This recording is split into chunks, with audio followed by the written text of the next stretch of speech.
Nesta realidade, no seu lançamento, em 1848, o Manifesto Comunista foi um best-seller em toda a Europa, tornando-se o livro mais comprado da época em todo o continente. Desde esse ano, diversos movimentos comunistas fortes eclodiram na Prússia. Em 1871, com a unificação, os comunistas viram uma chance de chegar ao poder de alguma forma. O principal movimento comunista alemão, em 1871, já contava com mais de 2 milhões de partidários. Após imensa pressão popular, Otto von Bismarck autorizou a criação do primeiro partido marxista do Reich. Em 15 de janeiro de 1872, foi fundado o Partido Socialista do Povo Germânico, tendo Friedrich Engels como líder. Karl Marx Engels teria mudado drasticamente suas opiniões, pensando agora em uma chegada ao poder de forma pacífica e uma abordagem pacífica, porém abrupta, para com a burguesia. Em 1875, o número de partidários já teria chegado a 5 milhões, com manifestações ocorrendo semanalmente em todas as capitais dos estados do Reich. Em 2 de agosto de 1876, eclodiu a primeira intentona comunista em Munique, a chamada Comuna de Munique, contando com a participação de mais de 4.000 pessoas, resultando na morte de 85 partidários. 3 dias depois, eclodiu em Berlim a segunda intentona, contando com a participação de 9.500 pessoas, resultando na quase invasão do castelo de Friedrichsruh, a residência oficial de Bismarck. A chamada Comuna de Berlim resultou em 95 mortos. Em 15 de agosto de 1876, Bismarck faleceu devido a um infarto, deixando a chancelaria vaga. O Partido Socialista do Povo Germânico enviaria um ultimato ao Kaiser Guilherme, exigindo que Karl Marx fosse nomeado o novo chanceler imperial e ministro-presidente da Prússia. O Kaiser, temendo uma grande revolução marxista, aceitaria o ultimato, nomeando no dia 30 de agosto de 1876, Karl Marx como chanceler imperial e ministro-presidente da Prússia. Em uma cerimônia histórica, ocorreria sua ascensão. Marx, apesar de em idade avançada para a época, nutriria uma saúde ótima, estando extremamente disposto à sua nova governança. Em 13 de setembro, ocorreria a chamada insurreição berlinense, onde houve uma insurreição de mais de 15.000 pessoas em Berlim, que resultou em Karl Marx dar um golpe de Estado contra o imperador, dando um ultimato ao mesmo, onde o imperador deveria aceitar a autoridade autocrática de Marx sobre o país, com o mesmo se tornando uma figura de proa. O Kaiser imediatamente aceitaria, com eleição unânime do partido nomeando Karl Marx como presidente do Império Alemão, porém na prática seria um autocrata. Tornar-se então o Império Alemão, uma monarquia presidencialista. A Grã-Bretanha, a Rússia, a Áustria e a França se veriam horrorizados com aquela situação, criando um ambiente conflituoso para com Marx. No dia 9 de novembro, Marx faria o Decreto da Igualdade Universal de todos os povos do Reich, proclamando que todos os cidadãos alemães deveriam ter direitos terminantemente iguais, não havendo benefícios para nenhum grupo específico, extinguindo assim quaisquer benefícios da nobreza, havendo direitos completamente iguais para as minorias étnicas do Império. No decreto também se afirmaria que estaria proibido quaisquer tipos de supressão cultural ou religiosa dos povos. Também seria declarada a completa laicidade do Reich, denominando que a Igreja não deveria interferir de nenhuma forma na política do Reich. O decreto também declararia a expulsão da maçonaria do Reich, declarando proibida qualquer operação desta ordem no território do Reich, fechando todas as lojas maçônicas do país. O Partido Comunista do Povo Germânico seria declarado o único partido oficial do país. A maioria das indústrias e bancos do país seriam nacionalizadas. Marx também teria encerrado todos os empreendimentos coloniais do Reich alemão em todo o globo. Financiados pelo governo alemão, os movimentos marxistas nos Países Baixos, Áustria, Dinamarca, Suécia e Noruega cresceriam cada vez mais. Marx manteria uma postura extremamente isolacionista, se distanciando de qualquer aliança com a Áustria ou a Rússia.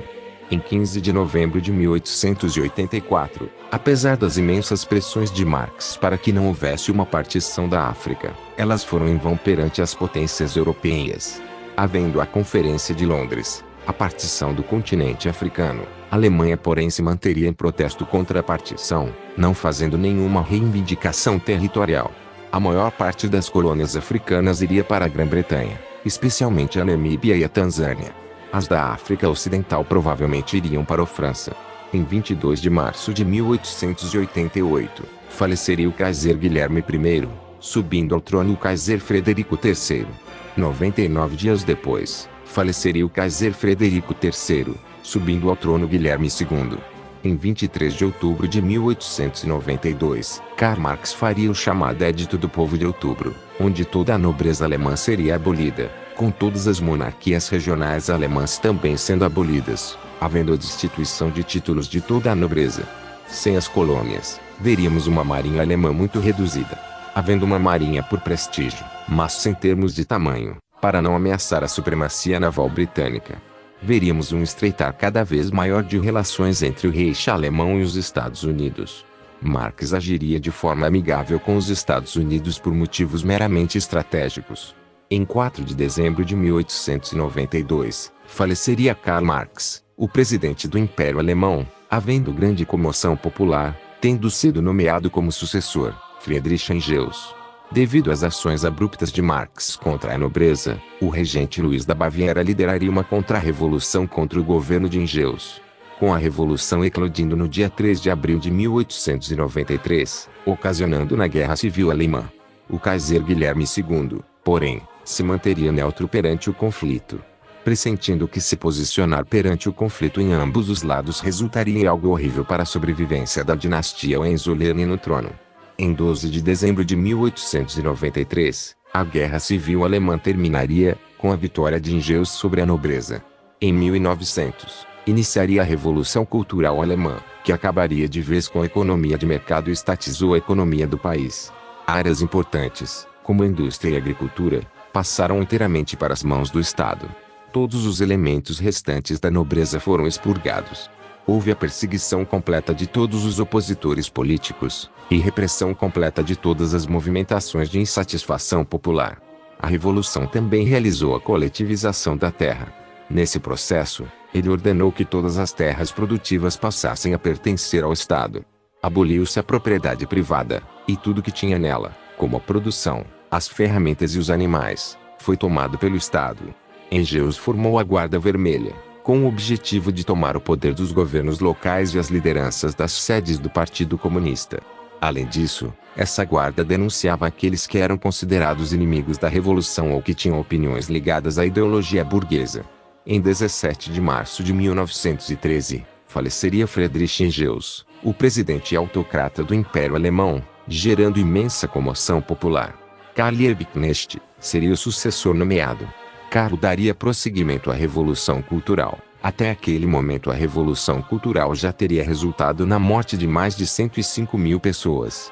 No dia 3 de julho de 1914, haveria a chamada Comuna de Praga, na capital do Reino da Boêmia. Financiada e apoiada pelo governo alemão, a grande insurreição marxista contou com mais de 27 mil pessoas, durando por 23 dias, levando à morte de 3 mil pessoas. Em 28 de julho de 1914, haveria o início do conflito austro-russo-otomano. O Império Alemão a princípio se manteria neutro. Porém, por trás estaria financiando e apoiando os múltiplos movimentos comunistas dos países germânicos. A Grã-Bretanha também se manteria neutra durante o conflito. Em 8 de março de 1917, quando se iniciaria a Revolução Russa, e uma insurgência comunista em Viena e Amsterdã, os alemães declarariam guerra contra a Rússia e a Áustria, iniciando a invasão da Holanda, Rússia e Áustria, em apoio a seus partidários comunistas. A Holanda, em apenas uma semana, teria sido rapidamente conquistada. E em 2 de janeiro de 1918, o Império Austríaco colapsaria, e a Áustria teria sido tomada pelos revolucionários comunistas, resultando na anexação da Áustria pelo Império Alemão. Devido ao colapso da Suécia e à desintegração da Finlândia, simultaneamente em que a Revolução Comunista tomava Estocolmo, os partidários comunistas de Estocolmo pediriam a integração da Suécia ao Reich Alemão em um só Estado.